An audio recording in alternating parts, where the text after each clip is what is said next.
보수 집회에 대해서 국민의힘 지도부 그리고 국민의힘 쪽에서 어떤 입장을 취하는지 하는 것이 어떻게 보면 이제 국민의힘 쪽의 숙제였다고 한다면 이 더불어민주당 쪽에도 국민이 주목하는 숙제가 하나 있습니다. 바로 내년 4월 재보궐선거에 무공천 원칙을 지킬 것인가 하는 게 좀 관심거리인데요.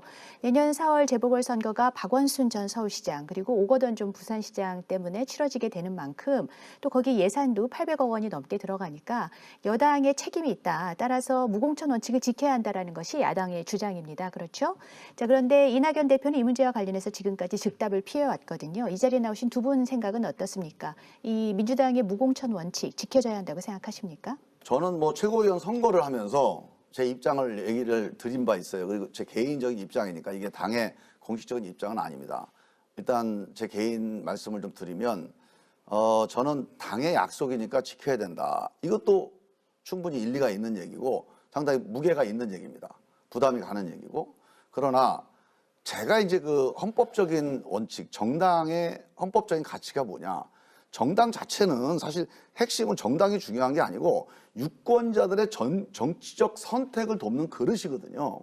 그러니까 정당의 존재 이유는 유권자들이 어떤 정치적 선택을 할 때 정당으로 인해서 효과적으로 선택할 수 있게 만드는 건데 그게 핵심이 선거입니다. 선거 때 어떤 정당을 통해서 내 주권을 행사하는 이게 이제 기본적인 민주주의 원리인데 만약에 정당이 공천을 안 해버리면 그 정당을 지지하는 유권자들한테 참정 기회를 봉쇄해버리는 그런 헌법적인 모순이 발생을 해요.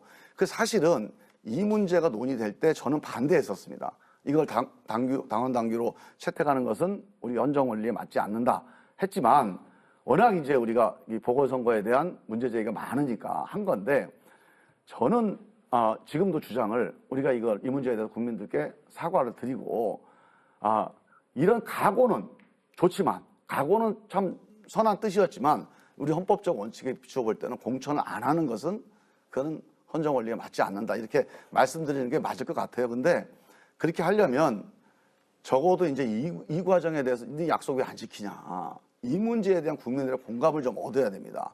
그래서 당원들과 한번 토론을 해보고 만약에 그러면 뭐 이번 한 번은 약속 지키고 다음부터는 뭐 다시 고쳐서 하라든가 어떤 국민들의 뭐 합의가 좀 모아질 수 있지 않을까 싶어서 이 문제에 대해서는 당원들이 좀 토론을 해볼 필요는 있다. 근데 하지만 두 가지 가치 중에서 저보고 선택하라면 저는 정당의 헌법적 가치가 훨씬 더 중요하다고 봅니다. 공천을 해야 한다 이런 입장이시라는 거죠? 예. 네, 박선민 최고위원 생각 어떻습니까?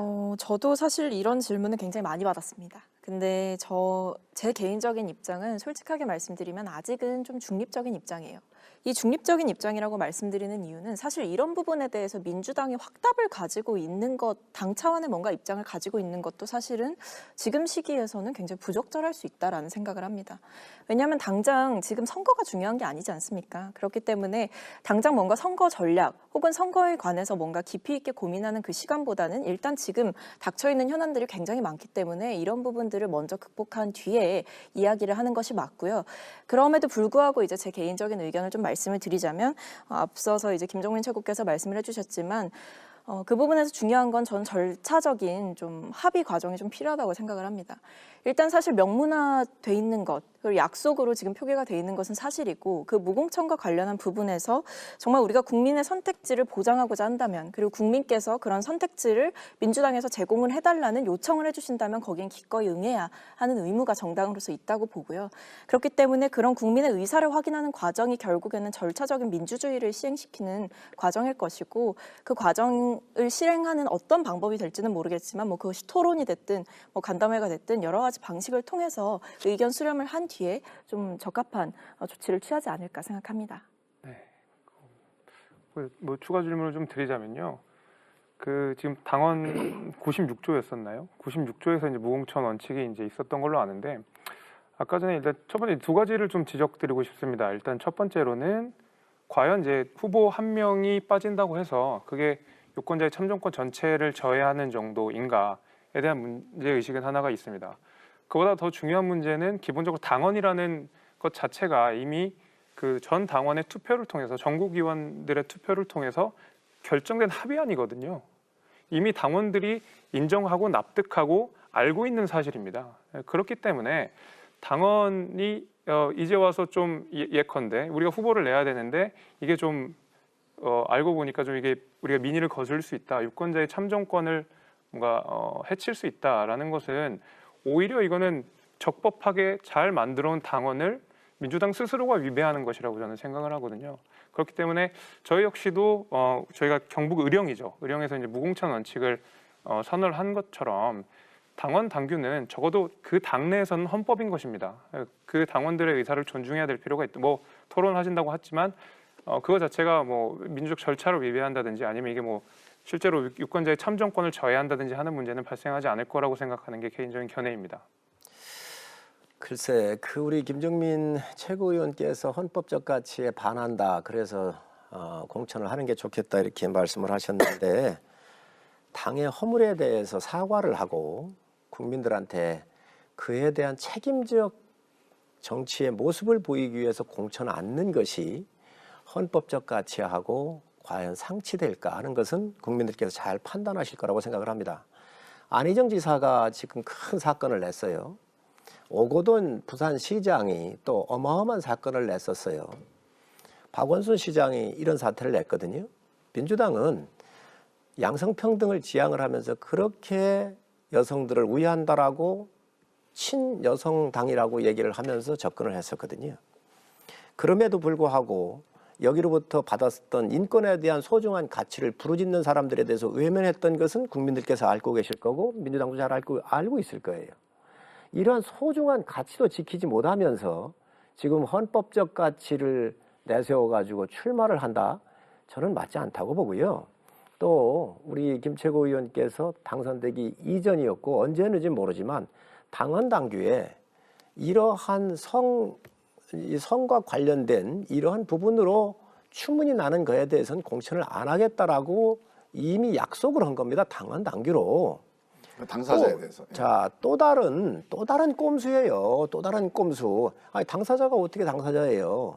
이런 사건에 대해서 하지 말아야지. 그래서 또다시 지금 현재 정치적인 공학을 동원해가지고 지금 또 이렇게 해서는 안 된다. 그래서 우리가 하나씩 털고 가야 돼. 이번에 민주당이 이 부분에 대해서 털어주면요.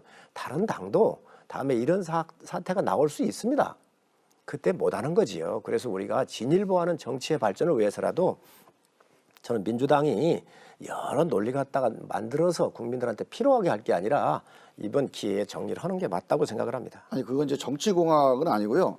정치공학으로 따지면 오히려 이제 공천을 안 하자는 사람들이 더 많습니다. 저는 사실 우리 당에서는 약간 소수 의견. 당원 당규에 없으니까 그렇게 안 하겠다고 그랬으니까 저는 원칙대로 그게 공학이 아니라 그게 원칙이라고 생각을 해요. 그러니까 이게 정치공학이 아니고 저는 이제 소수 의견입니다. 그러니까 제 의견은 이게 내는 게 유리해서가 아니고 사실 내는 게 좀 불리합니다. 오히려 이렇게 안 좋은 이런 상황에서 우리 약속도 어겨가면서 낸다는 거는 사실은 정치공학적으로 본다면 유불리를 따지면 불리한 선택이에요. 그래서 단순히 유불리만 따지는 분들은 야 이번에 한번 안 내는 게 더 좋지 않겠냐 이렇게 생각하실 분도 있어요. 이건 유불리의 문제는 아니고 아까 말씀드렸듯이 그렇다고 니네들 약속 왜 안 지키냐 이 문제 저는 이렇게 해법을 얘기를 드려요. 제 개인적이긴 하지만 이건 사과를 해야 된다. 이 사과하는 방법이 우리가 당원 정해놓은 대로 공천을 안 하는 방법이 있고 사과해서 반성하는 방법이 있고 정말로 그 이전에 있었던 그 허물을 극복할 수 있는 정책과 임무를 내세우는 방법이 있다. 우리가 정말 이거는 잘못했습니다. 그래서 정말로 이런 잘못을 극복할 수 있는 이런 인물로 다시 한번 보답하겠습니다. 물론 선택이 될지 안 될지 모르지만 이것도 이제 또 하나의 길인데 저는 그래서 이건 유불리 문제로 우리 당이 판단할 필요는 하면 안 된다. 근데 문제는 제가 말씀드린 이 참정권의 가치, 서울시장이나 부산시장 정도 되면요. 적어도 몇백만의 유권자들의 이 선택이 좌우되는 문제예요. 그래서 이게 좀 중요한 문제여서 한번 토론이 필요하다는 거예요. 그래서 약속을 지키는 게 더 중요하겠느냐 아니면 우리 이 유권자들의 참정권, 우리 지지하는 유권자들의 참정권을 존중하는 게 더 중요하겠느냐에 대한 공감대 위에서 이 문제를 결정하는 게 필요하겠다. 그리고 그 과정에서 유불리 문제는 일체 우리 고려하지 말자. 출마하는 게 불리하더라도 만약에 출마가 결정되면 하는 거고 사실은 안 내보내는 게 불리하더라도 약속을 지켜야 되면 안 내보낼 수 있는 거죠. 저는 하여간 이 생각 자체는 공학적인 생각하고는 전혀 관계가 없다는 점 다시 한번 말씀드립니다. 네, 근데 지금 김 의원께서 본인이 당에서 소수 의견이라고 얘기를 하셨는데 네. 그럼 다수 의견은 당헌대로 후보를 내지 말자는 게 다수 의견입니까? 다수 의견은 아직 의견을 말 안 하시는 게 다수 의견입니다. 아, 이낙연 대표처럼 말씀 안 하시는 게 그러니까 이 다수 문제에 의견이에요? 대해서 네. 많은 분들이 본격적인 논쟁을 안 하세요. 저는 이제 전당대회 때 이 질문이 들어오니까 제 입장은 저는 약간은 좀 독특합니다. 이런 이게 헌법적인 원칙을 되게 강조하는 뭐 그런 편이어서 그런지 이 문제에 대해서 조금 유보적으로 토론이 필요하다 이런 정도로 좀 피해갈 수도 있는데 그냥 이것도 한번 우리가 고민해보자는 차원에서 제 입장을 좀 말씀을 드린 거지 이거에 대해서 우리가 토론해서 어떤 흐름이 모아져 가는 건 아니에요 아직. 알겠습니다. 참정권의 네. 존중은 책임을 지는 것이지요. 뭐 솔직히 내심으로 제가 추측할 때는 민주당이 대선이 그 연이어서 있기 때문에 서울시장하고 부산시장을 뺏기면 불안한 거 아닙니까? 그렇기 때문에 이 유혹을 갖고 있는 거예요. 그런데 지금 참정권에 대한 여러 가지 뭐 책임 이런 부분 논하시는데 저는 그 참정권에 대해서 책임을 지는 것은 후보를 안 내는 거라고 생각을 해요. 그래서 여당이 그런 결단을 해야지 지금 다수가 말을 안 는다? 아니 왜 말을 안 합니까? 그 여러 사람들의 의견이 다 나와야지요. 그래서 저는 여당이 책임을 지시라 말씀드립니다. 네.